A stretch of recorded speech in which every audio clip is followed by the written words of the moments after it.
Hello everybody and welcome to race number 6 of the Snickers Cup series. You will notice there is no high banking at Bristol.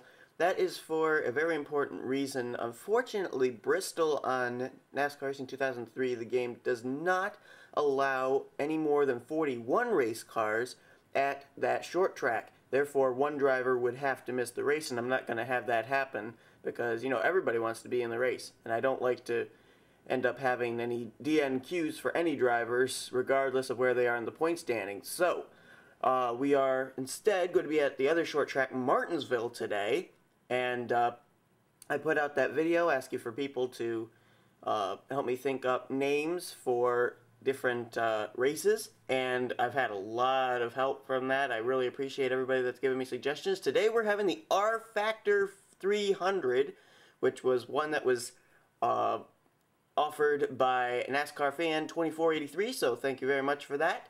And we're going to be getting this race underway very shortly. As you can see, TJ Mooreshead is on the pole, and to his outside will be John Worry. And John Worry, boy, this guy really is looking for a good run today. And if it can't come at Martinsville, then he's going to really be hurting for the rest of the season. He's really looking for a great run today in that 24 car.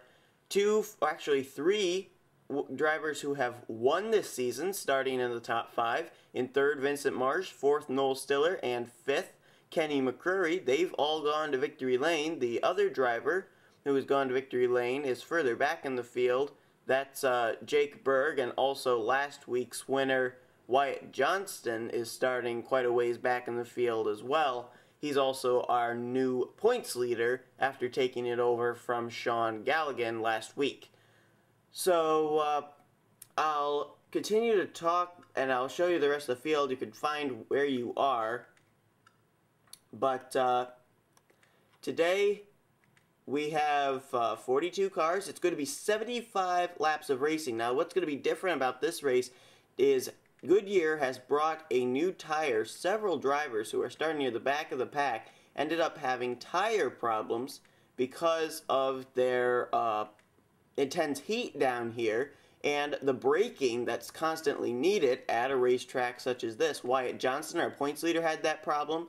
So did, I believe, Jordan Hetzer did, and Cade Stewart, Tay Kovac, Eric Neon, Martin Zakala. I believe all those drivers had that same problem. And so today they have brought a new tire. Now what the big problem is, I don't think that they're really going to be trusting Goodyear to come out with the tire that is necessary for them to, you know, not blow a tire. So we're going to be seeing a lot of pit stops today. We're expecting to maybe see a green flag pit stop, which will be really interesting, may shake up the whole field and really be a key player in who's going to win this race here today. Unfortunately, we have not been able to establish any radio connections for any drivers, so we are unable to get a word with anybody. But if you want to be an in-car radio announcer, all you have to do is send me a personal message of you answering the questions that were posted on the video In Race Announcers Needed, and just send that to me. Our next race that we're going to be going to is Texas, so if you want to give your answers and whatnot in relation to Texas Motor Speedway, you can do that. Okay, so we're going to get ready for this race to begin. TJ Mooreshead on the pole. Mooreshead's having a pretty stellar season. It could be a little bit better, but I don't think he's ready to complain yet. John Worry, though, his season has just been absolutely horrific, but he's got a good qualifying run here today. He was up front at Talladega, but then got shuffled to the back near the end of the race, and that's why he ended up not doing so well. Green flag in the air for the R Factor 300. TJ Mooreshead getting shoved by Vincent Marsh. Marsh, Stiller, and Kenny McCreary, all 3rd through 5th. They have won a race so far this season already. Michael Harvey, he's in 6th. He had a great top 10 finish at Talladega. And I believe Anthony McCreary had a great finish at Talladega as well. He's back there in the 8th position. At the stripe, 5 bonus points to John Worry, who pulled ahead on the outside. Worry hanging tough. in the 24 Drive to End Hunger Chevy. Morrishead still trying to get that inside line working. Wyatt Johnston, you notice, started all the way back in the 41st position. It'll be interesting to see if he can move his way up through the field to keep his points lead. And it'll be interesting if it will continue today to be a fact that we have a different points leader when we leave these races and a different race winner. We have not yet had a repeat winner here in 2011. Noel Stiller, who you see there on the outside of the M&M's Toyota, Vincent Marsh, that number 3 car, who's battling, I believe, now for 4th. He ended up being close to being the first repeat winner, but was unable to do so. Vincent Marsh ended up finishing the race at Talladega last week. He's running there in 3rd after he flipped over after contact with, I believe, the car he's trying to chase down there, TJ Morrishead. Both of them were involved in a wreck. And also, it'll be interesting, we've been trying to find out if the contact between Arnold Columbia and Vincent Marsh, what that was at Talladega. And, oh, we're under the caution flag. What for? Say we're under caution. Oh, there's Angel D'Souza. It's all log jammed back here. I'll bet it was Angel D'Souza got spun. Doesn't look like there's very much damage to his race car. Let's go back and find out. We're on the caution flag on lap number 5 of 75. Just a classic racing incident here at Martinsville. Patrick Scroggins gets into the left rear quarter panel of the 34 Taco Bell Ford of Angel D'Souza. And right here is where the car will snap loose around. And he did make some contact with the inside wall. However, it's not significant damage, seeing as how this is a very slow racetrack. So I do think Angel D'Souza will still be able to continue. I hardly see any damage to that race car. Maybe a little damage to the front splitter, little damage to the nose, but there's hardly any damage there to be called damage. So I think D'Souza will be able to continue this race. So we're under the caution flag. Let's see if anybody's going to come down pit road. Doesn't look like we're going to see John Worry, our leader, come down. Morrishead, Marsh, McCreary, Stiller, Bowman, Harvey, they're not coming down. Anybody going to be coming down pit road? Try and get 4 fresh Goodyear Eagles. Still seeing nobody diving for at pit road.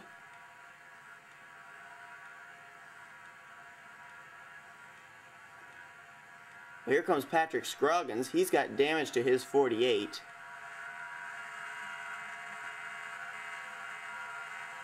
And I am still seeing no one. Well, there's Alex Ban. He's being stopped. What's going on there? Alex Ban on pit road. Oh, there's Bubba Fitzpatrick. He's having to wait. These 2 race cars, I'm not sure what's going on there. What in the world? Oh, that was interesting. Fitzpatrick just shoved the 38 car. I'll bet these 2 made pit stops on that last stop. Let's look. Let's cover that. Well, here's the strange thing. They both had to end up making pit stops, not by their own choice. Bubba Fitzpatrick, you see the 6 car down there on the inside line. The 38 car is the car we're looking at right in the center of our screen.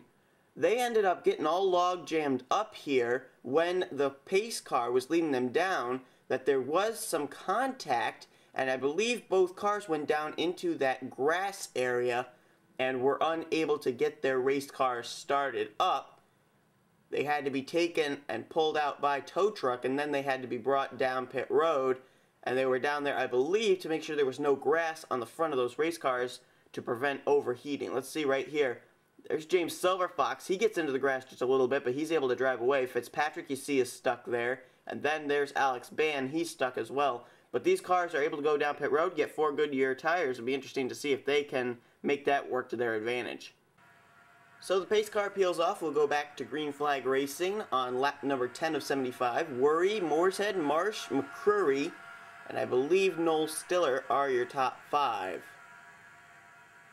John Worry out front. This is what the 24 cars team wanted to have happen. They wanted to get out front, lead as many laps as possible, maybe win the race. Worry trying to turn around a very dismal 2011.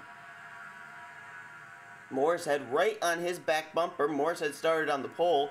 Very interesting to see how John Worry was able to get that high side hooked up to get around the 56 car. Normally, the inside line is your best friend, but Worry was able to make the outside line work, and he is out front here at Martinsville in the R Factor 300. Well, these two are battling it out. He's got about a car length lead over Moorehead. Let's look at this battle back here for third between Vincent Marsh, Kenny McCrory. Noel Stiller is back in there. Oh, contact between himself and Catherine Bowman. They're still into each other. Stiller is around. Noel Stiller off the nose of Catherine Bowman. I saw this happening. Are we under caution? Yes, we are. Caution flag will wave. Noel Stiller was running 5th at the time and went off the nose of Catherine Bowman's 47. Oh my goodness. Let's go back and see what happened. This looks very similar to what happened between Patrick Scroggins and Angel D'Souza. See the 47 car into the 3.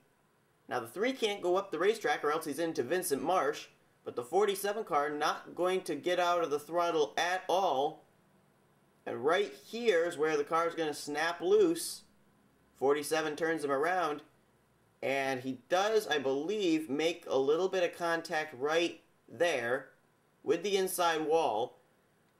And then coming in very soon at the top of your screen, let me see if when he comes in, will be the 39 car. Okay, he's going to be coming in about right now. Anthony Nodder. I don't think they made contact, but it was very, very close. That the 3 and the 39 almost touched each other right there. Wow, I don't think they did hit each other, but that was close. Well, I'll tell you who these caution flags are helping, and that is John Worry. It's allowing him to be able to not have to undergo the charge of any other drivers. Oh, I think we're going to have a few drivers coming for pit road. There's Patrick Scroggins coming down. He's 42nd right now. Oh, Mark George. Mark George in 37th. He's, I think, a lap down. He's coming down onto pit road as well. Let's cover his stop. Not sure how Mark George ended up getting a lap down. But nonetheless, he is. He's in the 37th position. There you see Scroggins passing by again. Oh, looks like just a gas and go for the 42 car. That's very odd. And now they have to wait for the entire pack to go by. And Mark George doesn't want to wait. Gotta wait for every car to pass them by so that way it's safe for them to return to the racetrack. It's getting very close to the end of the pack right now. There's Angel D'Souza, Joseph Bryant, that's the last car, and they are given the go-ahead signal to be able to go out back onto the racetrack.